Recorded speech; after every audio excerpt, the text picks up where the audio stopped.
celebrating Miss. Please join me in celebrating him. I would like to request the ushers to please come on stage with the stole. Oh, it's done. Thank you. With great honor, we are glad to announce the recipient of Global Naturenomics Puroshkar, Sir Partha Sarathi Dasgupta. Born in Dhaka, Bangladesh in 1942, Professor Sir Partha Dasgupta is the Frank Ramsey Professor Emeritus of Economics at the University of Cambridge. Sir Partha is the son of noted economics Amiya Kumar Dasgupta, who was a lecturer in economics at Dhaka University between 1926 and 1946. His maternal grandfather was a prominent lawyer in Dhaka, which is where Partha's mother was born.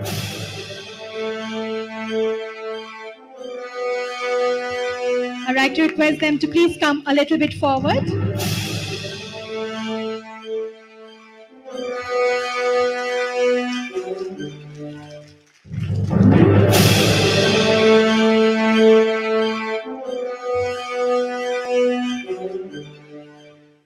I would like to kindly request His Excellency Ahmed Kaikos to say a few words on this occasion.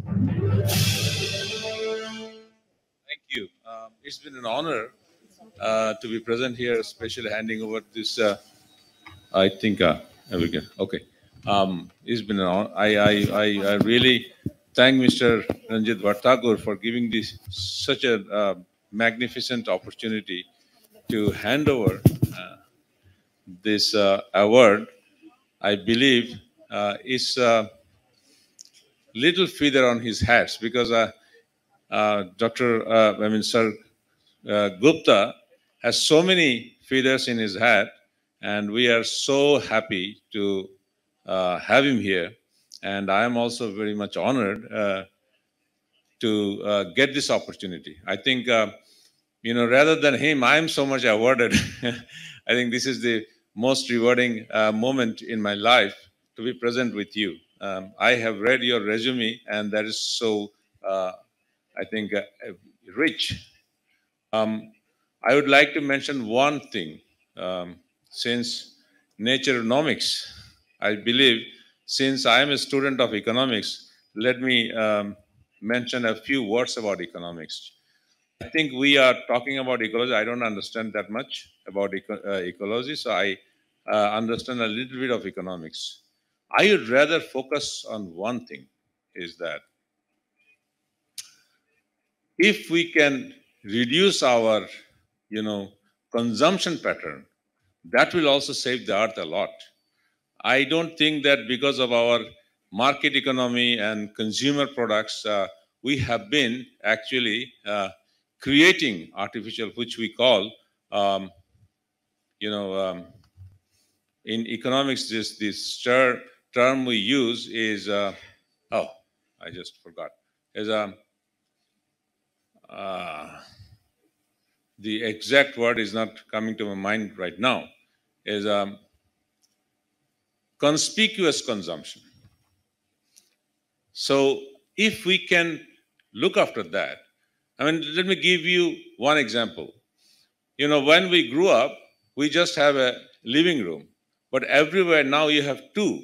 One is the family room, where you spend most of your time, but there is a formal living room, and you actually have your relatives or friends probably once in a year. And that is where you most, spend so much money on that.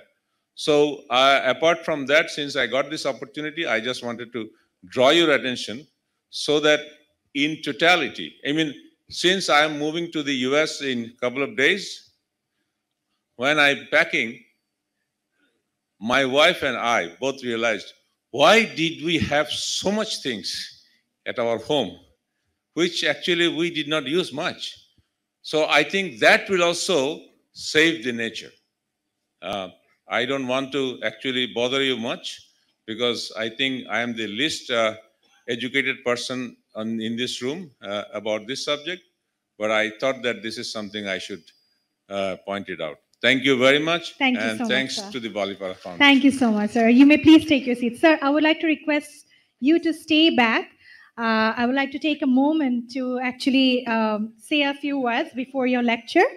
So at this moment, when we bask in the inspiring work and words of those on the ground that we honor, we would like to remember one of our old friends, Mr. Rabindranath Barthakur, an inspiration whose quiet and steady diligence towards environmental stewardship made him a legend in eyes of many. On this special evening, it would only be right to honor Sri Rabindranath Barthakur, who laid the stone for the foundation of the Balipara Foundation at his residence in Guwahati in the year 2007. Tonight, we honor him with great pleasure. May I please ask Sir Partha Dasgupta to inaugurate the 10th Rabindranath Barthakur lecture with a few words. Sir, may we have you here, please?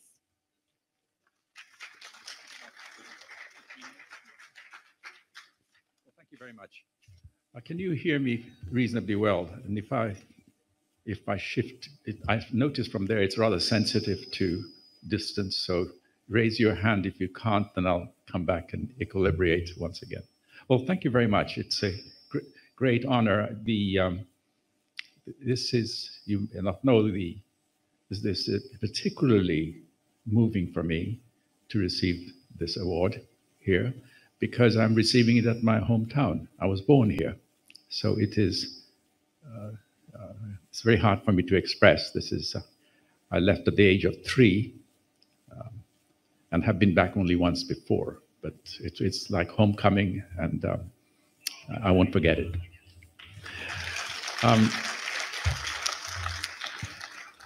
Now, if such a meeting were to have been held 20 years ago, that even as recently as 20 years ago, the discussion would have been vastly inferior. It is quite remarkable to me at my age now to see how fast people of real distinction sitting here who were on this podium a few minutes ago have developed a language which far exceeds that our earlier generation of leaders were, even 20 years ago, 30 years ago. 20 years ago, I basically, my remarks on these matters to friends in the Indian government were met with very polite silence. And that's not restricted to government officials. My own profession has been extremely backward, and I want to speak to that. A great deal of my work over the past 40 years, the central thrust of my work has been to accommodate nature into economic reasoning. Now that sounds easy to accomplish in some sense, but in another sense, and it is in one sense an obvious thing to do, you've got this incredibly rich capital asset of which we are a part. We're not external to it. And I want to come back to that point. And yet it finds no expression in economic models. And when I say economic models, I mean not only the models that we teach in university departments, but the models that governments use for making projections, forecasts, and base their plans on. Because we remember, we teachers are the source of most of the problems, because today's decision maker were yesterday's students, and tomorrow's decision makers are going to be today's students. So if we get this wrong in economics, then all hell breaks loose, and that it has happened. And it continues to happen. It is, to me, for example, given the context in which we are talking today, that ministries of finance do not have ecologists in their payroll, in their offices. Why? You wouldn't have a ministry of industry in which you don't have a single engineer on steel or something. It seems very natural. And I'm beginning to think there is some hope that will happen. Certainly in the UK government, my sense is that there will be some ecologists hired in the Treasury, largely because the Treasury feels important to me. They asked me to write the review, which was mentioned, and the review was accepted by the Treasury, and the Treasury has been extremely supportive of the review.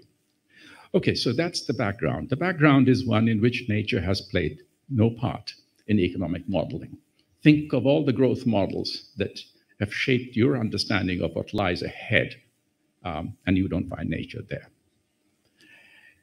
How do you bring this up? And I want to spend the next 10, 15 minutes talking a little bit about the way we need to change the grammar. And the grammar has changed. It's really a dissemination act I'm now doing. The grammar has changed. It's available. And I want to use this occasion to first point out the direction in which we need to rethink, and some of us are rethinking, and that its implication for day-to-day thinking about the world. That's extremely important. We mustn't think, it's a mistake to think of economics as one which is guiding economic policy at the center, at the level, top level of government. It's also the way we interpret what is happening to us and how we react to information that we receive. And I want to give you a couple of examples as we go along. Okay, in 2005, in a pioneering work, the Millennium Ecosystem Assessment distinguished two types of services and goods that Mother Nature offers us. And I want to be very brief about it because it should be quite easy to understand. The first, it called provisioning goods. And they include food, water, fibers, pharmaceuticals, timber, and of course, fossil fuels and the non-living material that are in use. Notice these examples are what we would call basic needs. We are looking at now goods that Mother Nature gives us as an offer, and we pluck it out of the system for our use, transform it with our human ingenuity into final products, which, when aggregated at market prices, is called gross domestic product. Okay? So these are the goods of immediate importance to us. And pretty much all the discussion on planning, at least during the time I was growing up and during my professional year, it's been concerned with provisioning goods. And the idea, it's really the importance of this is of identifying it in that form, is that the entire literature on the economics of climate change has been built around it. We've been thinking about provisioning goods. How do we, the sources of energy? So there's fossil fuels, and the idea here is now you move away from fossil fuels, which are dirty because they are emitting carbon, to clean energy. Okay, so the idea of substitution is at the back of the entire discussion around climate change. You move to wind, solar, and so forth. And they're going to economize on the uses of the emission side of things. And of course, the big word now in England is net zero emission. Now, that's no harm in doing that, but I want to now talk about the fact that this is extremely limiting, and I want to show you why. And why it's limiting and it's dangerous to think in terms of substitution at that level. This is not to deny the importance of net zero. It's just that huge amount of further thing has to be added. Because the Millennium Ecosystem Assessment also talked about a second kind of service, I'm going to call now, that Mother Nature offers us. And those services include climate regulation, the regulation of the climate, the cycle, soil regeneration, decomposition of waste, nitrogen fixation. It can go on indefinitely. The list is huge. About 40 or so were listed there, and that's an undercount. Notice these are services which are the backbone of the provisioning goods that are supplied. Okay? In economic terms, we would call them primary product, the primary sector, if you like. The sector which is, if you call it a sector, it's producing the services, it's generating the services which enable food to be produced, trees to grow, water to be cleansed by natural processes, and so forth. Okay? Because now cleansing of water is also one of those primary services, namely maintenance and regulating services. And my attention in my review was to move away from provisioning goods to understanding the characteristics of regulating and maintenance services, because it's there that we need to focus our attention on. Two things crop up immediately when you think about these services that I've just now mentioned. First, they're often invisible, and the processes that are leading to giving the rise to these services are invisible and silent. Think of what's going on under our feet in the soil, deep in the soil, the fungi that are breaking down, creating this incredible factory which is generating the trees and the water supply and so forth. Okay? They're invisible and silent, which means what? Which means institutional settlements on these are going to be very hard. Because what we observe of their activities is not those activities underground or in the oceans, but their manifestation, namely the provisioning goods. Trees wither if they don't have enough water or if they're poisoned. And so you have to work backwards from what you observe to what you don't observe, okay? And of course, the second thing is that Mother Nature is very mobile. And that mobility is what we have been discussing this afternoon here, because it means the more pressure we are putting on to the provisioning services, then the more interconnected the world is, and therefore decentralization has serious problems, okay? The second thing about maintenance and regulating services, and that's of the keyest, really that's something that has cropped up in these discussions, is that they are complementary to one another. They are not substitutes. You can't say I'm going to have better climate regulation, but I don't care about what happens to the soils. That's not going to happen. If you can't manage the climate, you're going to have pressure put on the soils. And if you don't manage the soils, because you're destroying the soils, it's going to have repercussions on the climate, and vice versa. Of course, the rainforests and climate are the contemporary examples of complementarities, that one is going to affect the other adversely. Now, it's not that Mother Nature is a house of cards. She's resilient. She has withstood long before we were even thought about. We are only a couple of 100,000 years old, but the fact is we are so clever now, we could turn Mother Nature into a house of cards if we wish, and that's exactly what's happening if we think in terms of 3 degrees, 4 degrees, but that'll be like a house of cards going, okay? So that's the class of problems that we really need to solve, and my review was really directed at seeing how to handle this. And I want to conclude with a couple of examples that I began.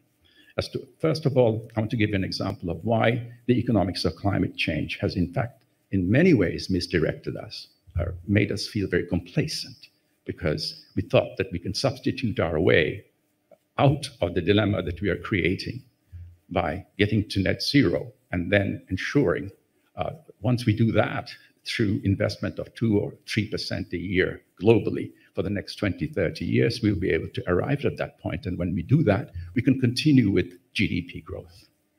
The entire literature is based on the supposition that it is possible to have GDP growth continuing globally, all right, while maintaining the climate. Now, the reason that is extremely dangerous is the following.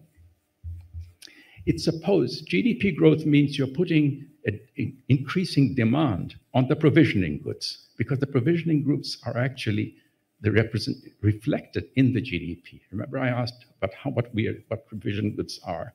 We're using these provisioning goods, turning them into the final products that are GDP. The more we make this demand, and in fact, the last set of remarks on it were directed at that, is that there's competition between the provisioning goods, supply of provisioning goods, and the supply of maintenance and regulating services. Mining, quarrying, land use changes, converting forests into cattle ranches or plantations. These are digging deep into the forces which are releasing these maintenance and regulating services. So there's a competition between the two, and the more we demand of the provisioning goods, the greater the feedback from the Earth system in the very production of these provisioning goods will arise, because the basis on which these provisioning goods are being supplied by Mother Nature is being eroded. Okay. Another way of looking at it is that the economics of climate change, that way of looking at things, that we can get away with it if we can control our emission, is that it sees the human economy as being essentially external to Mother Nature. It's like the fisherman who goes fishing in a pond and takes fish, removes it, goes home and cooks it. But if he keeps on taking more than the pond can regenerate, if the community does that, then in the long run, of course, and the long run could be a matter of years, the pond will be bereft of fish. That's called the collapse of a fishery, okay? This embeddedness is translated into the complementarities that I mentioned about regulating and maintenance services. Because the complementarity says that if you go for one thing and try and clean that up, in order to be able to clean that up, you're creating problems. Because you remember you're going for growth still.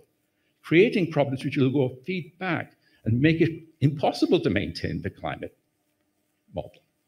Because the climate models, as they're written, do not include all the other things that are affecting the climate system, by the way. It's just the embeddedness of the climate model into the human economy simply says, if you burn coal or fossil fuels, you'll be ejecting emissions. That'll be in the atmosphere, and that'll raise the thicker blanket, and therefore a greater temperature, and that'll feed back into your economy in terms of costs. Okay, all right? So that's one danger. So that when we talk about the embeddedness of nature, we mean just that. We mean that there is no escaping it. You can't, in the long run, do away with nature. And the economics of climate change models are saying precisely that you can. Okay, I want to complete with one other example of policy, since there are distinguished policy people here, policymakers here. We have the biggest set of sources of natural capital are global public goods. The one which we pay a lot of attention to is, of course, the atmosphere as a sink for our pollution. Another big biome are the oceans. About 65 to 70% of the Earth's surface are oceans. And of course, they're deep, and an extraordinary amount of maintenance and regulating services are being generated by it in conjunction with the other biomes, like the atmosphere and so forth. Okay. But it's an open access resource. Nobody owns it, or everybody thinks we own it because it's common heritage of mankind. So therefore, of course, nobody owns it, and it's free, for free. And the whole tragedy of the commons is being played out before our eyes. Okay, so that's one. Another global global public good are the tropical rainforests. In Brazil, the Amazon rainforest, the Congo rainforests, the ones in Malaysia and Indonesia. Those are global public goods in the sense that you know it. All right. But they are not open access. They're within national jurisdiction. So now here we have a dilemma. We can complain till the cows come home of those countries which house the rainforests, and they are destroying it. The size of Portugal is disappearing every year. We can complain about it, but there's nothing we can do about it, even collectively, because that's national property. And when the prime minister or president of such a country says, who are you to tell us why should we be responsible for the whole world? We need to develop, and therefore we are turning them into beef cattle farms or plantations. That's our business. And of course, that's where the conversation stops. We say they're immoral or they're not considerate and so forth and so on. There's nothing to be done about it. What would an economist say to this, both these twin situations? One, they would say, well, we should be charging for the use of the global commons, like the oceans. And the second thing would be, why shouldn't the rest of the world pay collectively to these countries which house the the forests to protect them?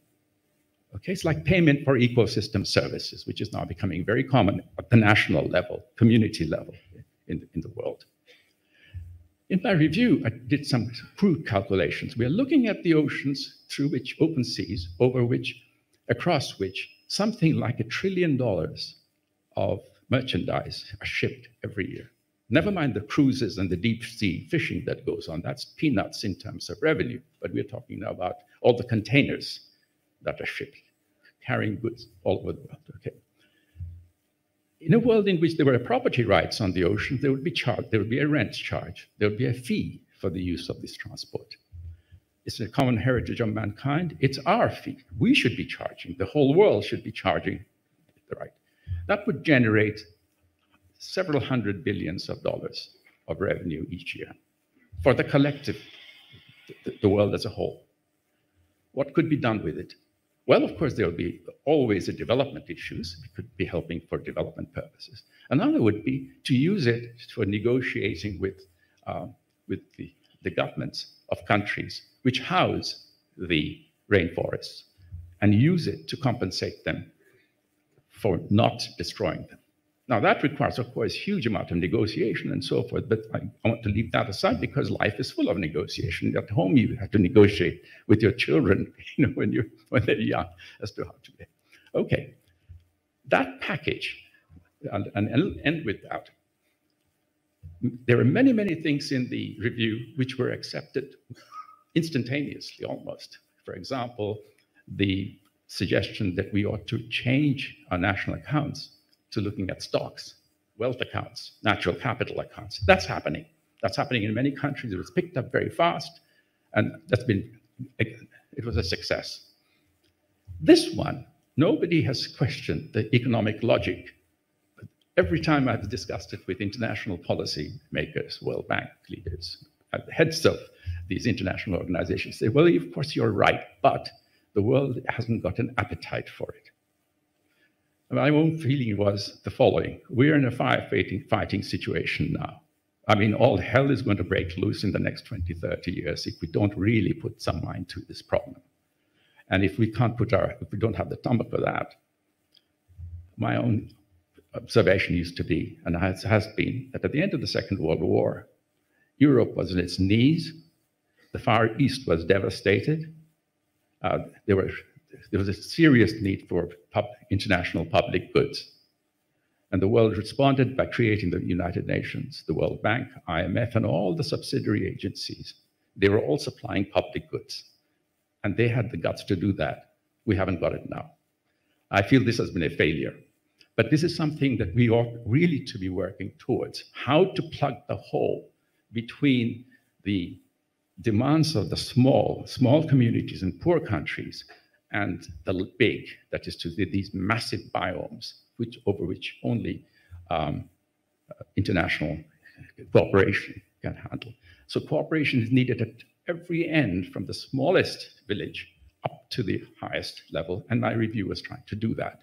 And I finally want to just bring forward one thought that went through my mind when this wonderful contribution of the speakers today was, that we are looking at a world which, when I see it from the perspective of the people in the villages in Bangladesh, the pictures that we saw, it was like somebody trying to go up an escalator, which is coming down at the same rate as you're going up.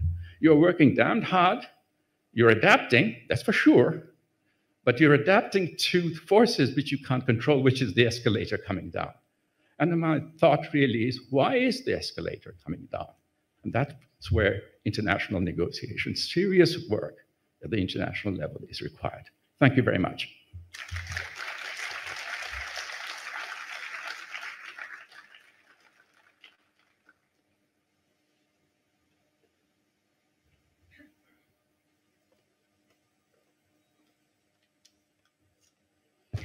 Thank you so much, sir, for your wonderful lecture. Ladies and gentlemen, this evening we have exceptional stories and efforts to celebrate stories of grassroots heroes from the Eastern Himalayas who inspire us every day.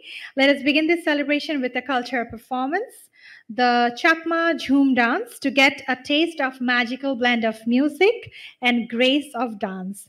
The Chakma community boasts a culture rooted in the traditions and rites that go back generations. From the colorful attires they weave in their looms and the ethnic jewelry the women wear, to delectable dishes that are served as their meals. They collectively add color to our national identity in more ways than one. Let us please enjoy the colorful performance by the Chakma Jhoom dance.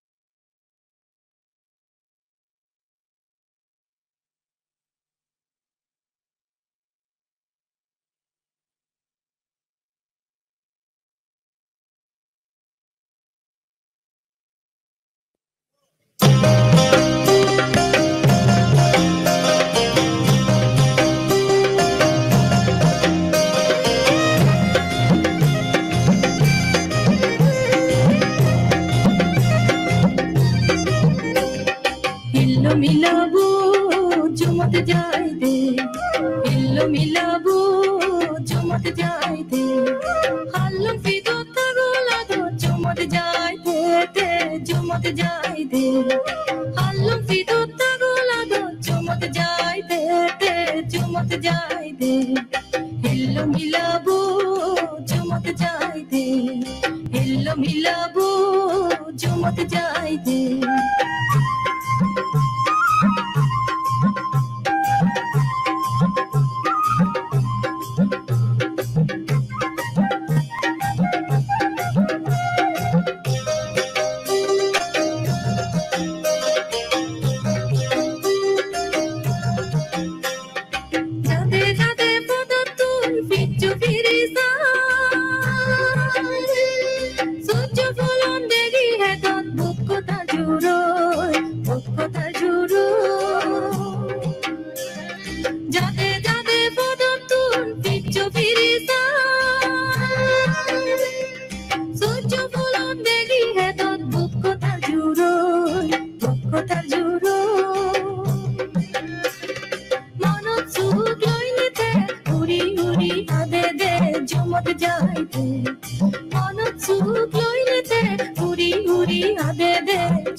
Ladies and gentlemen, that was a wonderful performance by the Chakma dance group. Thank you for that. We move ahead now with the much awaited Balipara Foundation Awards 2022. We would like to take this opportunity to thank our partners, Tata Steel Foundation, for their unstinting support over the years and enabling our forum and Balipara Foundation Awards to reach the new heights. We thank our Naturenomic supporters, Bonayan International Finance Corporations, Kinder Electrics, Himendra Kotari Foundation, Multilateral Investment Guarantee Agency, the World Bank Group, Tata Motors, Unilever, Tata Steel Foundation, Standard Chartered, Tata Consumer Products, and Transcom. We are grateful for the support of our knowledge partners in enriching the content of this agenda. Acumen, Asoka, Aspen Global Leadership Network, ATRI, Behind the Ink, Circular Bioeconomy Alliance, Center for Bay of Bengal Studies, Development Alternatives, Earth Analytics, EFI, Friendship, G-Stick, Nature Needs Half, Sanctuary Nature Foundation, Youth Policy Forum, World Resource Institute, Tata Trusts, SABF, Rewilding, Wellbeing Economy Alliances, Reforestation, Wildlife Conservative Trust, IUCN, PRISM, FAO Mountains 2022, Club of Rome, TERI, Niti Aayog, Navdaya, Independent University of Bangladesh, Nehu Shillong, Dhaka University, and International Council of Circular Bioeconomy. So without further ado, I would like to move on to the second award of today's evening. It will be a great honor, and it's my opportunity to announce the recipient of the the Rural Future Rewilding Award, an award to be accorded to an individual for their outstanding contribution to preserve, restore, and sustainably manage forests, thereby supporting local communities, rural livelihoods, women, youth, and the environment. May I now request Dr. Aisha Dasgupta to come on stage and honor the recipient of the Rural Futures Rewilding Award. Dr. Dasgupta is the Demography Advisor at the UK Foreign Commonwealth and Development Office in Nigeria. Can we have her on stage? Thank you. You may stay on the middle of the stage, ma'am. On the middle. Thank you.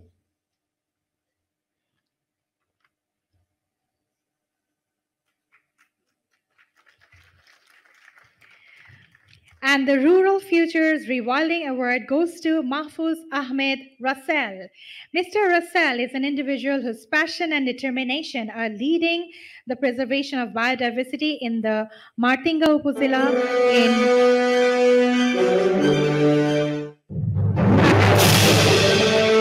Agartali, Bangladesh.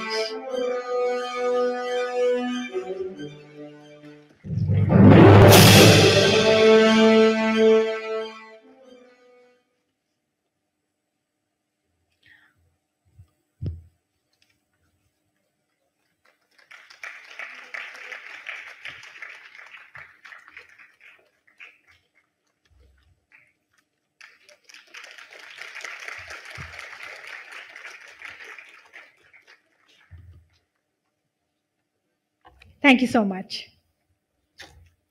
1 minute.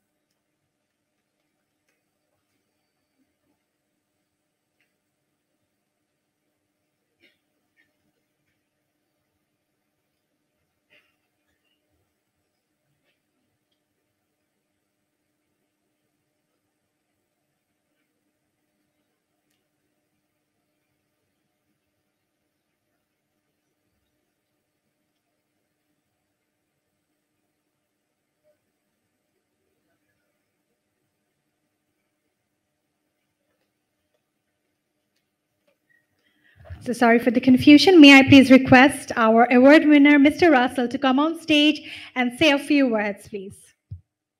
Round of applause for him once again. Can we have a microphone for him?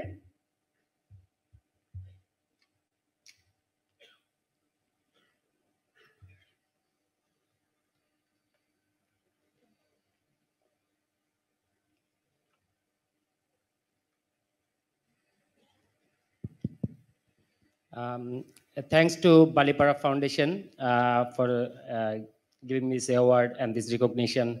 Also, thanks a lot to the team who worked behind the scene all the time. And Balipara Foundation, these events to happen at a success. Also, I would like to thank the work I've been doing, the people behind me, helping film from the different part of the Bangladesh and outside as advisor and mentor. Thanks to all the guests, and I feel really proud to be here. And I'm actually learned quite a lot today, and thanks to you all for this. And I would say, have a good evening. Congratulations, Mr. Russell, once again. Ladies and gentlemen, we have another Rural Features Rewilding Award recipient today. And the winner is Miss Radha Wagle. Radha Wagle is Nepal's first woman Joint Secretary and Chief at the RED Implementation Center under the Ministry of Forest and Environment, focusing on making the forestry sector more inclusive for women and marginalized groups. She brought into existence a gender action plan that identifies ways to make forestry programs more responsive to the needs of women and encourage their participation at all levels of government, civil society, and the private sector. Please join me in congratulating Ms. Radha Wagle. Unfortunately, she could not be here present with us today. However, she has sent us a video. Can we please look at the video?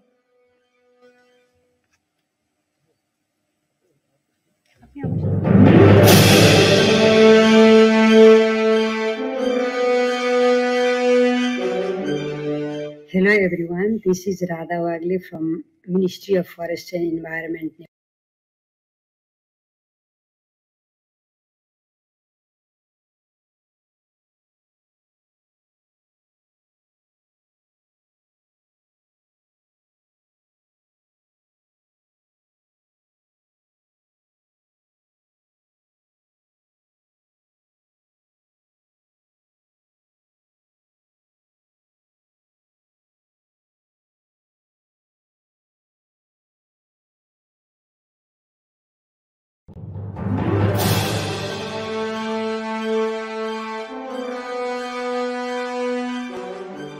Through my school days in St. Edmund, Shillong,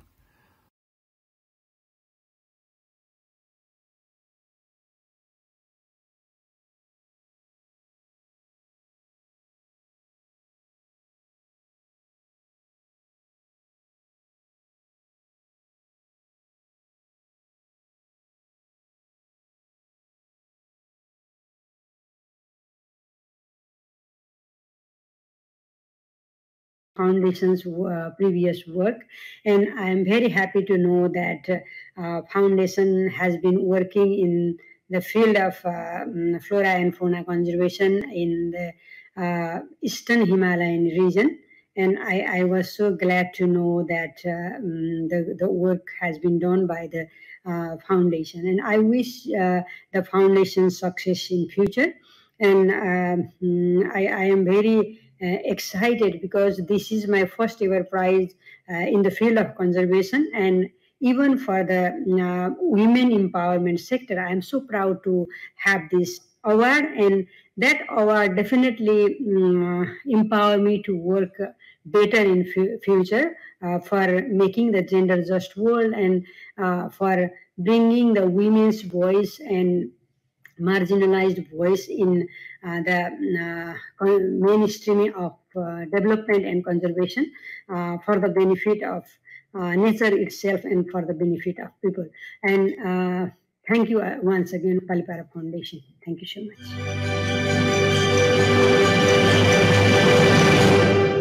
Thank you, Ms. Radha Wagle, and congratulations to you. Our next award is the Green Guru Award, to be presented to the green teacher whose purpose in life is to inspire young people to respect, learn about and protect nature. The individual should have leadership qualities, including missionary zeal, passion, and dedication, so that others may seek to emulate his and or her example. I would like to request Ms. Nasreen Sattar to come on stage to present this award. Ms. Sattar is an international banking professional having over 20 years of experience. Can we please have her on stage with a round of applause, please?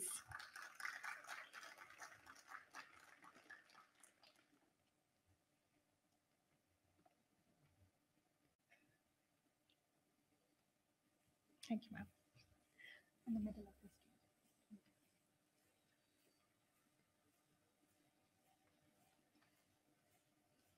A round of applause for her, please. Thank you.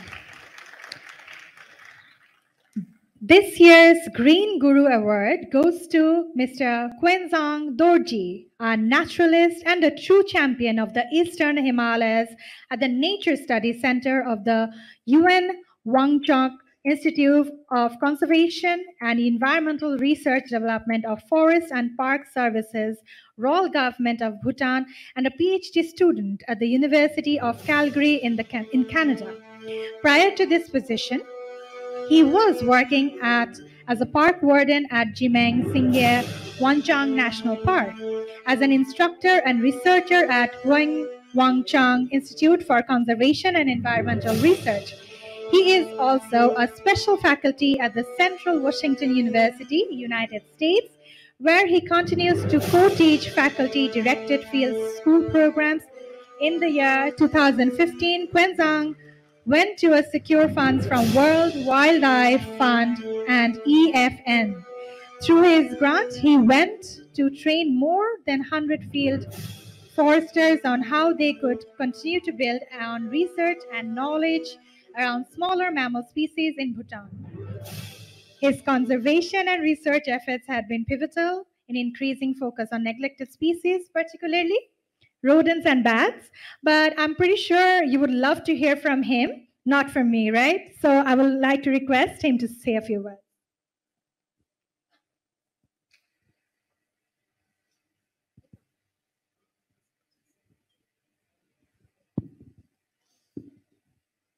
I can hold it. Thank you. Hello, everyone. Distinguished guest, the team member of Balipara Foundation, award recipient, ladies and gentlemen. I'm deeply honored to receive the Green Guru Award.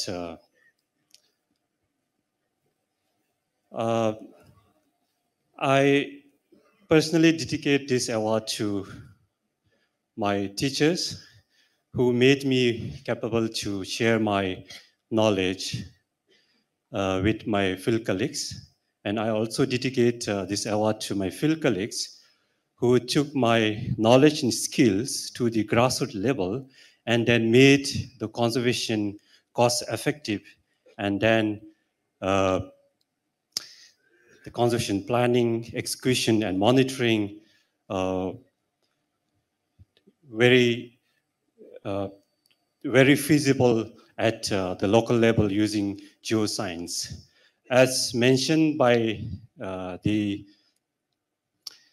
organizer here, so I have contributed in so many fields, but the most significant contribution is like imparting my knowledge and skills in advanced wildlife survey techniques. And then the most significant is geoscience, the use of GPS and geoscience in the field of conservation.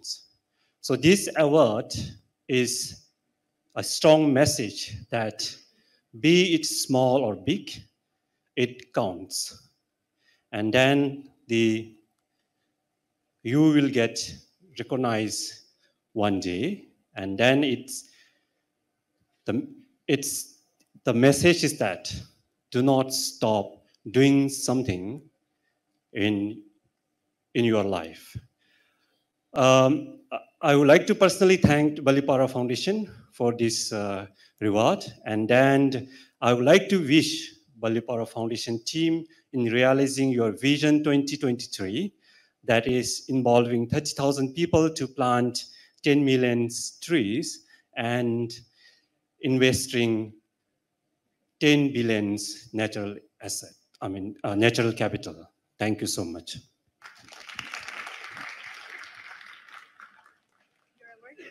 Your award? Thank you.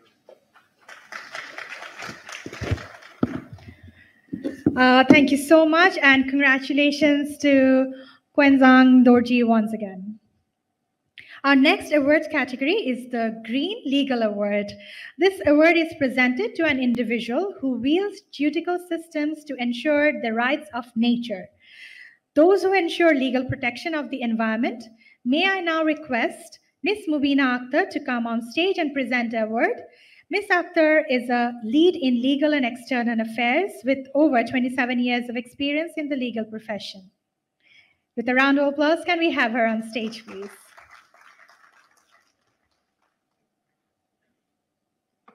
I would like to request the ushers to come and present. I'm so sorry, Miss Mubina Asaf. Can we please request the ushers to come on stage and present the stole to our presenter?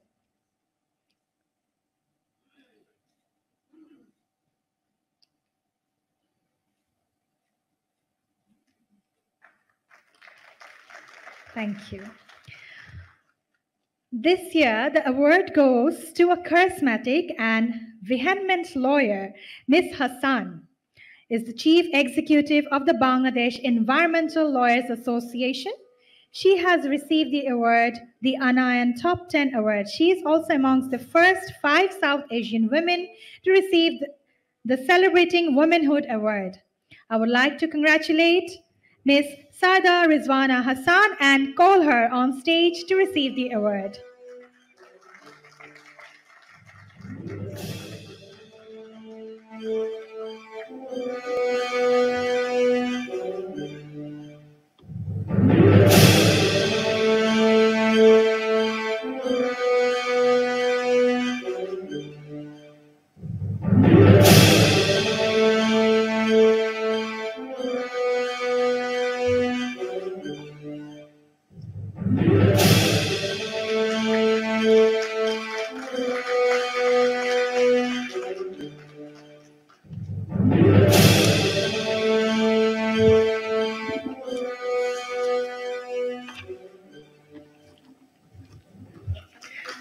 Congratulations, ma'am.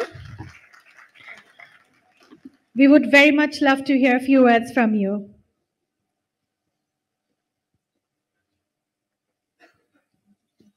Thank you very much. There is nothing called a free lunch in this world. We'll have to be speaking, and for a lawyer, it's always a pleasure to speak.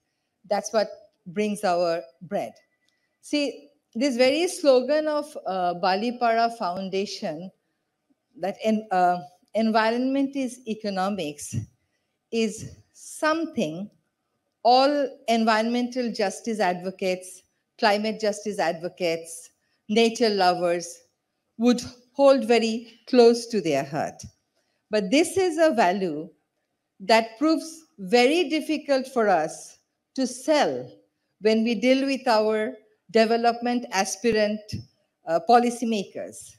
When we go to the court and tell the court that nature also has rights and we have to be defending those rights. There are organizations who give you awards because they have money or they like the good things that you do. But receiving an award from a foundation with which you share the value is something very different. So I'm very happy that I'm receiving it from a foundation with which I can connect immediately and with which I share my value. So in Bangladesh, we often hear that development comes first. We have the right to pollute because we have the right to develop. And then after we develop, then we take care of nature. The very fact that nature is also development and you can't sustain your development by destroying your nature is something that this whole saga of climate change is showing you. Whether you take lesson from it or you follow the same exploitative model of development is something that we have to decide together and today if we really want to leave behind a safe future for our children. Most of us want to leave our children with one flat, one house, one car, few mega projects, few foot over bridges, few flyovers, tunnels and airports. But we have to be rethinking this model of development because they'll be able to construct a flyover. They'll not be able to build up or regenerate a forest. They'll not be able to create a river. They'll not be able to create a hill ecosystem.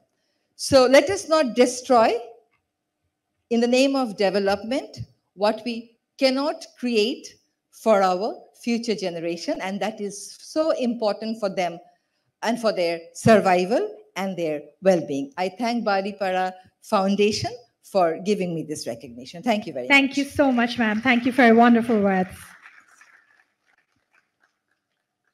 I got the opportunity to present all the awards once again.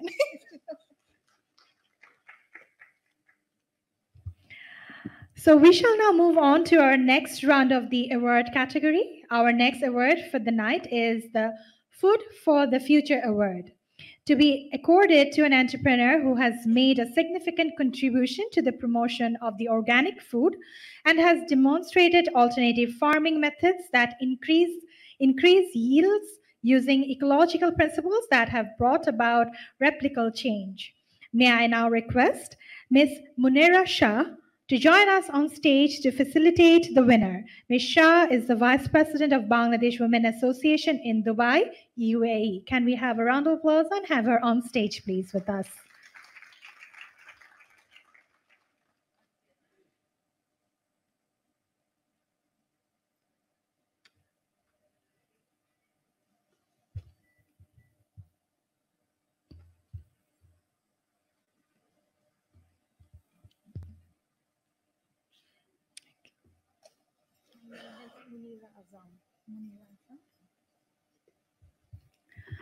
Ms. Munira Azam.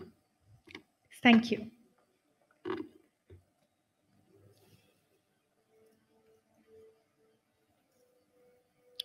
And the Food for the Future Award goes to Mr. Delawar Zahan.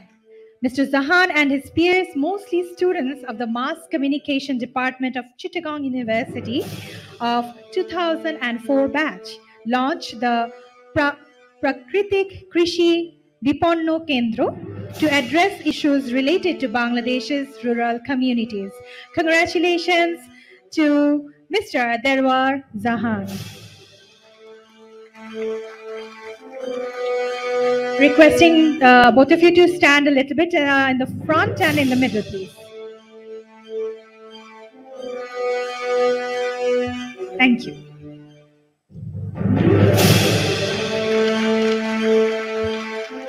Thank you so much. I would like to request our awardee to share a few words, please.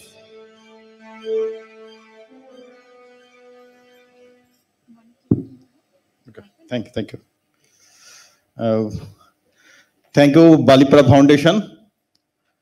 আর এই আমি বাংলায় বলছি, এই পুরস্কারটা আসলে মানে আমরা যেসব কৃষকদের সাথে কাজ করি বাংলাদেশের, যেখানে কৃষকদেরই প্রত্যাশা ছিল, দাবি ছিল যে নিরাপদ খাবার উৎপাদন হয়, মানে নিরাপদ বলতে শুধু মানুষের না, মানে সব প্রাণের জন্য, মানে যে খাবারটা উৎপাদিত হবে সেটা যেন সব প্রাণের জন্য উৎপাদিত হবে, মৌমাছির জন্য, পাখির জন্য, অন্যান্য যত প্রাণী আছে, এমনকি মাটির গভীরে যারা বাস করে তাদের জন্য যেন নিরাপদ হয়, এরকম খাবার তারা উৎপাদন করে। সেই খাবারটাই আমরা চেষ্টা করি যে একটা লাভজনক বিপণন পদ্ধতির মধ্য দিয়ে ঢাকায় বিক্রি করতে। এর পাশাপাশি আমরা যেটা চেষ্টা করি যে কৃষকদেরকে, এই ধরনের কৃষকদের যে আদি জ্ঞান আছে এবং পৃথিবীর নানা জায়গায় বিভিন্ন প্রান্তে যে কৃষকদের হাজার বছর ধরে তাদের যে জ্ঞান আছে সেগুলোকে কাজে লাগিয়ে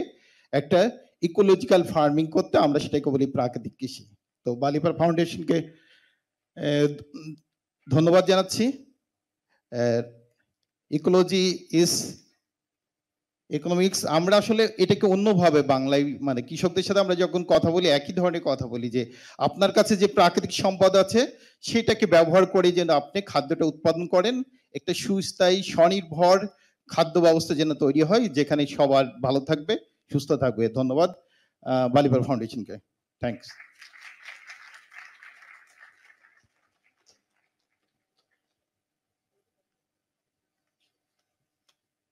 Thank you so much, and once again, congratulations to you. The next award is the special award that we have the privilege to announce, the Bangladesh Lifetime Achievement Awards. May I please call on stage Partha Dasgupta, please. Praveen Banerjee. Yes, can we have him on stage, please?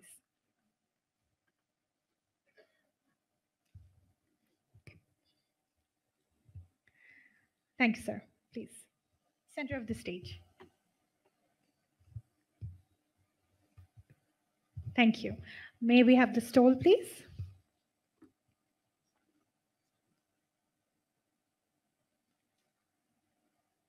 One is for you and the other one you will present. Thank you so much, sir.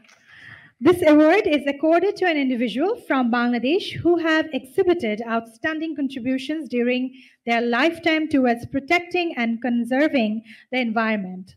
For this year's award, we are delighted to call on stage Mr. Ghulam Mainuddin. Mr. Mainuddin is admired for founding the afforestation project with Bonayon, Bangladesh, which is the largest private sector-driven afforestation initiative in Bangladesh. This project is designed to focus on the socio-economic needs of the communities as well as the overall environmental perspectives. Mr. Mainuddin is optimistic about the future of agro-based industries in the country, and so are we. Congratulations to you, Mr. Ghulam Mainuddin, sir. May I request both of you to come a little bit forward? Thank you.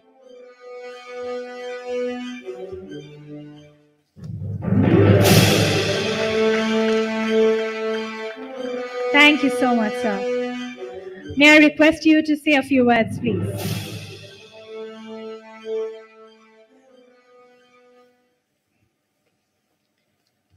Good evening to all of you. Let me first thank the Balepada Foundation to offer this award to me and to my organization. Award receiving is always a very encouraging for everybody because this recognizes the job you have done, the effort you have taken, and all this. In fact, this journey started 40 years back with a small number, 100,000 pounds every year. Now we are planting every year 5 million trees. 5 million trees we are planting every year now. In areas like Kush area or other areas in Bangladesh, most 16 districts of the Bangladesh, including Chittagong Hill Tract, we are planting these trees. We are trying to combine these trees. One is a forest trees, one is a medicinal trees, one is a group of fruit trees. The three together, which is the principle of our government also, to really plant these trees in this kind of modalities. We have been recognized by our government till to date 6 times. This is as a first prize on the afforestation program. So again, this is another one we have received today. I think it's another feather in our cap. And frankly, I just want to dedicate this prize to our government because they have encouraged the forest department, the farming community, those who have planted the trees, and the employees, those who have really looked after the trees. Because we do a survey every year after the plantation, this how much is the mortality rate? Because we want the mortality rate to be over 90%. That should be our objective sort of there. And this is how the whole thing should really go about everything. And again, I would like to thank Balepada Foundation for really giving this award to us. And we are thankful to them. We are grateful to you. And I'm sure this is going to encourage us more in this direction of protecting the nature. And I think we started when you started it. I think let's start it without looking at who recognizes, who doesn't recognize. This is our social responsibility to go forward and with this job. So 40 years is a long time. I think we have planted millions of trees into the whole country. One of the most important thing I see sort of when I see every now in the village sort of they are now trying to raise nurseries. There's the awareness has been created. That was our job. And this awareness has become very important because everybody is now inspired to really plant trees into the wherever they have got the spaces in the home states or in any places on the river side, on the canal bank side, road side, and then the railway track side. I think this is becoming a revolution in the sense that people have really very much encouraged and they are really planting trees in different places. So let me thank you, all of you here who are present here and recognizing us. And thank you once again for all the Balivara Foundation for their effort and their recognition. Thank you, sir. Thank you, sir. And once again, congratulations to you. And thank you for supporting Balipara Foundation. Let us now move on to watch the people who work day and night protecting our forests and wildlife. We move on to the Forest Rangers and Guards Awards for today. The Forest Rangers and Guards Awards celebrates forest staff of Forest Administration who have demonstrated exemplary service by going beyond the call of duty to protect and preserve the rich flora and fauna of protected areas, national parks and reserve forests across the eastern Himalayas. May I please call upon stage Mr. Bitu Sehgal to come to present the award. To the people known to the world of conservation, Mr. Sehgal needs no introduction. Mr. Sehgal is an environmental activist, writer, and the founder of Sanctuary Nature Foundation, an Indian non-profit conservation organization that works on environmental policy, advocacy, science on gun support, and habitat management. Thank you so much, sir, for coming. May you please take the middle stage. Thank you. May I request the ushers to come on stage and present the stole. A round of applause from the audience, please. Thank you. Lovely. This year, we are fortunate to have two winners in this category. That's amazing. And the first award in the Forest Rangers and Guards category goes to Mr. Prem Kumar Chetri. Mr. Chetri is a forest guard who works for the Department of Forest and Environment, Sikkim, India, having completed his MS in Zoology from Sikkim University. Congratulations to Mr. Chetri.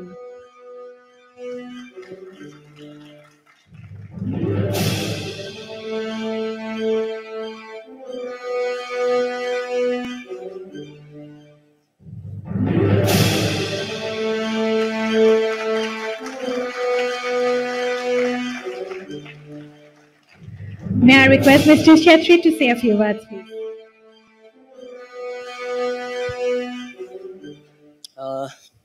Hi, namaste. Myself, Prem Chetri from the northeastern state of Sikkim, India. And I'm very thankful to Balivara Foundation for this award. So first of all, I would like to thank Balivara Foundation for giving me this opportunity to receive this award. And this award gives me more responsibility to work for the nature and awareness in the future.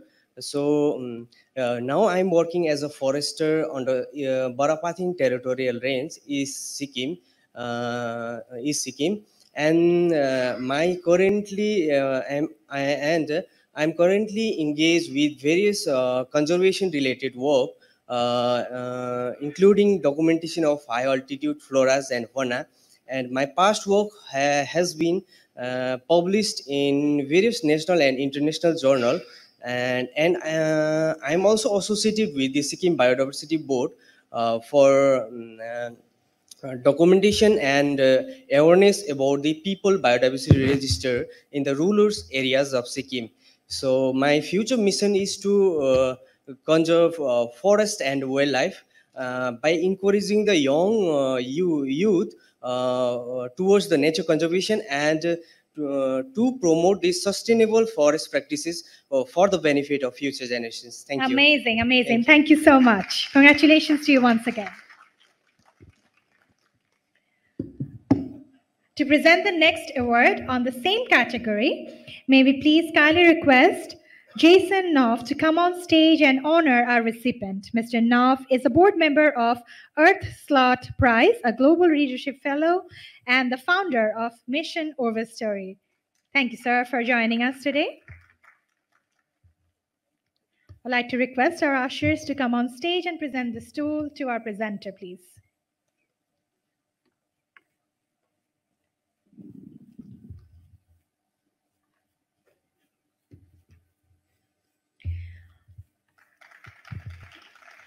Our second inspiring individual in the Forest Ranger and Guards Award goes to Hauladar Azad Kabir. Mr. Kabir works as the ranger and officer in charge of Karamajal Crocodile Breeding Center and the Karamajal Batagur Boksho Breeding Center. Congratulations to you.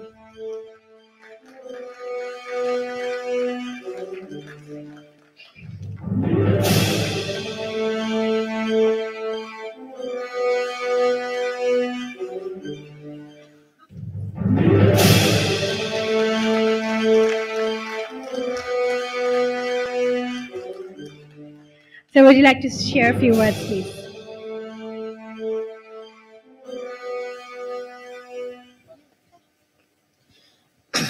Thank you, Balipara Foundation, to select me the award of Forest Ranger and Guard Award 2022.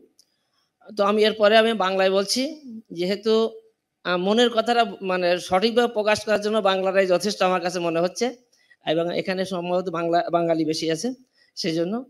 তো আসলে আমি বন্যপ্রাণী নিয়েই কাজ করি।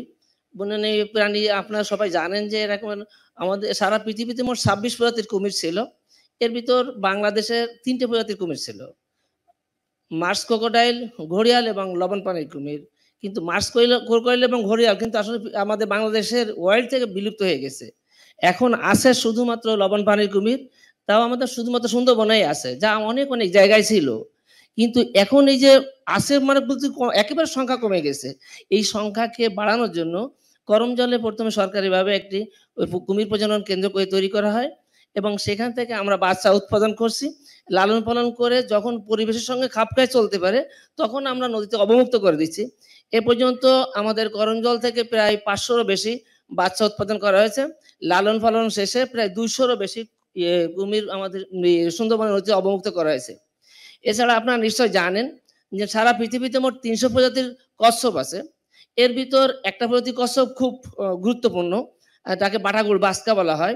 এই বাটাগুড় বাস্কা প্রজাতিটা মানে একটা সম্প্রদায় সহ তাদের উৎসবে এবং খুব ভক্তি সহকারে খাওয়ার জন্য আমাদের এই যে ওদের যে আবাসস্থল ভারত, বাংলাদেশ, মায়ানমার, এই দেশে এখানেই ছিল এই কয়েকটা দেশে। এখন কিন্তু ওর পাওয়া যাচ্ছে না 2000 সাল থেকে। পরবর্তীতে দেখা গেল যে বিভিন্ন জমিদার বাড়ির পুকুর থেকে আমরা ফেনী এবং নোয়াখালী এলাকা থেকে 8টা কচ্ছপ পাই, এবং সেগুলো দিয়ে আবার আমরা প্রজননের কাজ শুরু করি। 2014 সালে আমাদের করমজলে আমাদের এই প্রজননের কাজ শুরু হয়। এ পর্যন্ত প্রায় 400 পরে বাচ্চা উৎপাদন হয়েছে ওখানে, এবং আমরা লালন পালন শেষে পরিবেশে আমরা প্রায় 62টা পর্যন্ত অবমুক্ত করতে সক্ষম হয়েছি। বাকিগুলো আমরা পর্যায়ক্রমে ছাড়বো। তার মানে আমি বলতে চাচ্ছি যে আমাদের এই যে প্রাণীগুলো একসময় আমাদের পৃথিবীতে ছিল, প্রায় বিলুপ্ত হয়ে যাচ্ছে, অনেক অনেক প্রাণী বিলুপ্ত হয়ে গেছে, এগুলোতে আমাদের সংরক্ষণ করতে হবে। আর এই যে সুন্দরবনে যে কুমিরগুলো ছিল কেন চলে যাচ্ছে, এগুলো আসলে যাওয়ার অনেকগুলো কারণ থাকলেও বড় কারণটা হচ্ছে ন্যাচারাল ভাবে তাদের ব্রিডিংটা হচ্ছে না। ওদের যে যখন ডিম পাড়ে তখন কিন্তু ওই ডিমে এখন পানির নিচে চলে যায়।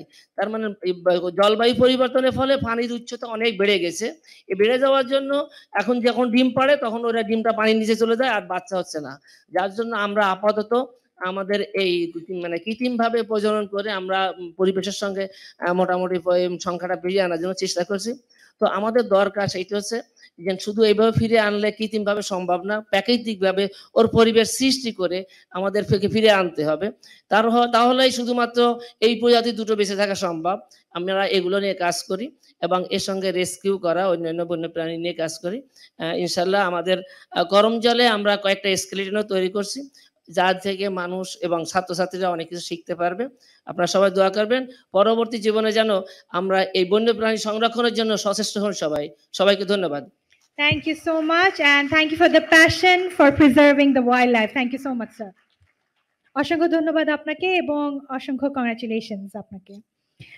Our next award category is a special award remembering the late founder chairman of Transcom Group.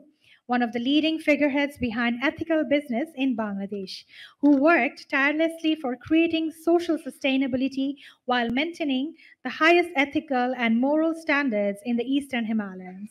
We would like to introduce, with great pride and gratitude, the late Latifur Rahman Naturenomics Award, an award in the name of an evangelist and an entrepreneur given to those who have worked tirelessly for creating social sustainability while maintaining the highest ethical and moral standards in the Eastern Himalayas.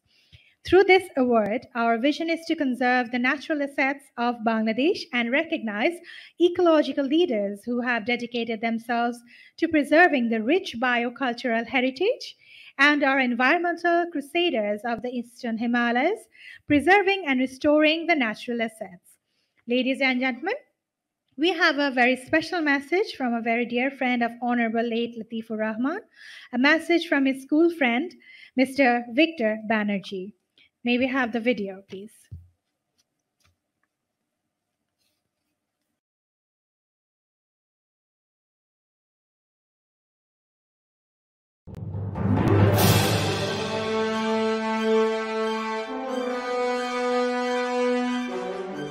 Through my school days in St. Edmund, Shillong, I had a classmate who was a very close and dear friend from Bangladesh, Latifur Rahman. Latifur grew to become the most successful business magnate in his country, renowned for his entrepreneurial skills and humanity in management. Finally, in 2012, in recognition of his compassion combined with his phenomenal success in the fields of industry and commerce, Latifur won the prestigious Oslo Business for Peace Award for maintaining commitment to social responsibility and ethical values. Very sadly, Latifur passed away untimely a few months ago, leaving a vacuum in his family, in his country, and amongst all of us who knew him as a friend from St. Edmunds, a vacuum that will be impossible to fill. Today, his legacy continues as he stands as a foundational pillar of business in Bangladesh through his unwavering stance on ethical values, along with absolute business excellence. Today, on behalf of the Balipara Foundation, I am proud to announce the institution of the Latifur Rahman Naturenomics Award, an award that will recognize ecological leadership and indigenous stalwarts from Sylhet, the Chittagong Hill Tracts, and Sundarban's Khulna, who have been working tirelessly towards bringing ecology back to economy. The last words in Latifur's Norwegian citation were ethical values. Hence, nature ethics is a chapter in morality and social commitment that I would like you to open in your lives, that most of you have already dedicated selflessly to nature. The last words in Latifur's Norwegian citation were for ethical values.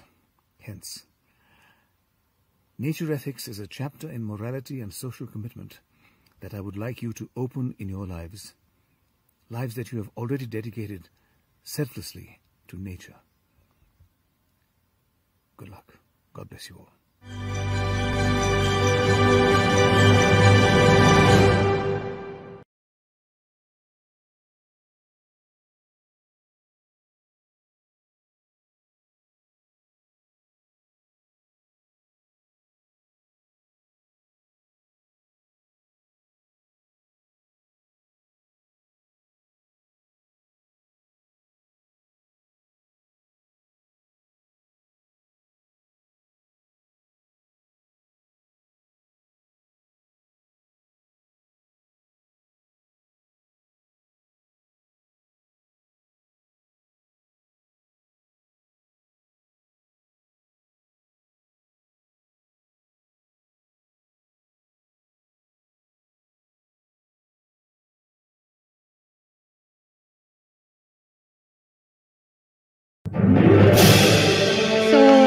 Thank you so much. The music is done for now.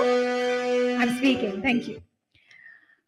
So before I call on stage the presenter, I would like to request all our awardees to please be present till the end of the awards because we have a group photo session with all of you. So I'm requesting all of you to please be present. Thank you. To honor this special award, may we kindly request Ambassador Tariq Karim, Director Center for Bay of Bengal Studies, to come on stage, please. Thank you, sir. And I have to say it was a wonderful moderation by him. Yes? Thank you, sir.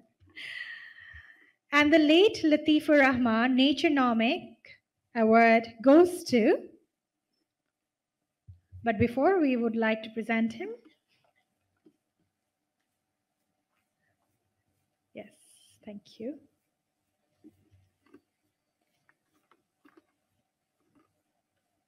Thank you so much.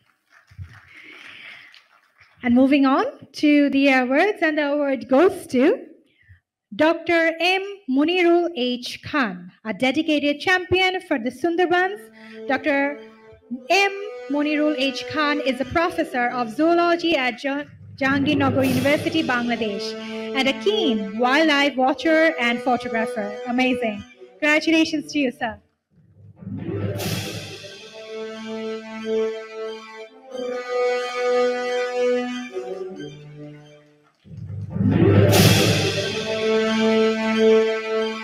Thank you so much. So I would like to hear a few words from you, please.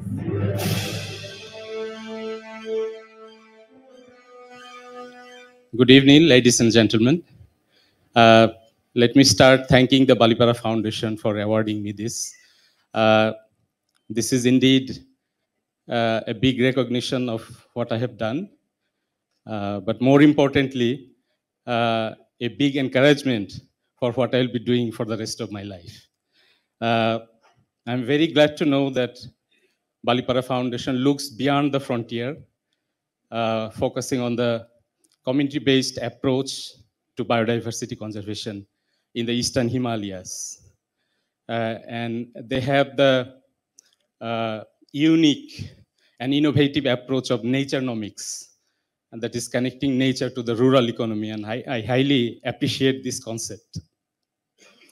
As you know, that Bangladesh, as well as the Eastern Himalayas, is a global biodiversity hotspot.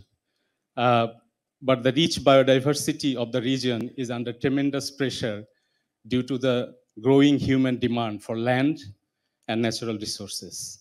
So those of us who are working on the conservation sector, we took up the challenge to face all these problems. And my contribution to the wildlife and wildlife habitat conservation comes in the form of documentation, research, teaching, and awareness raising. And as you know, that a big proportion of the species that we have in Bangladesh, to be specific, 22% of our wildlife species are facing the threat of extirpation. So it's a big crisis, and we all need to work together to address all these challenges. And I believe our new beginning with the Balipara Foundation will strengthen the ongoing effort of community-based conservation and nature-based solution to conservation problems. Thank you very much. Thank you so much, sir. And once again, congratulations to you. Tonight, for the next category, the Rural Future Rewilding Grants, we have 2 grant recipients.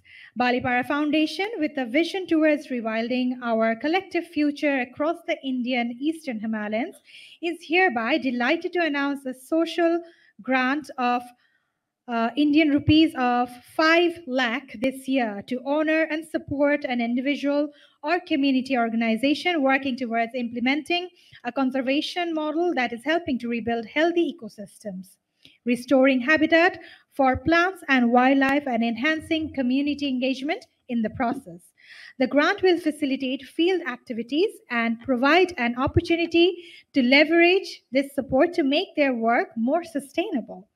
May I please call upon Bethany Haynes to present the Rural Future Rewilding Grant. Ms. Haynes is the Managing Director, Strategy and Impact at the Conservation International. Thank you so much for joining us today.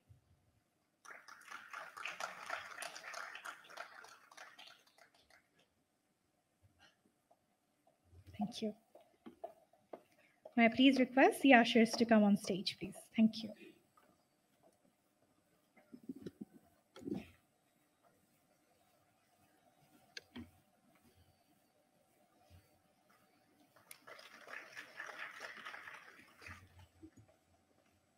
Our first Rural Future Rewilding Grant goes to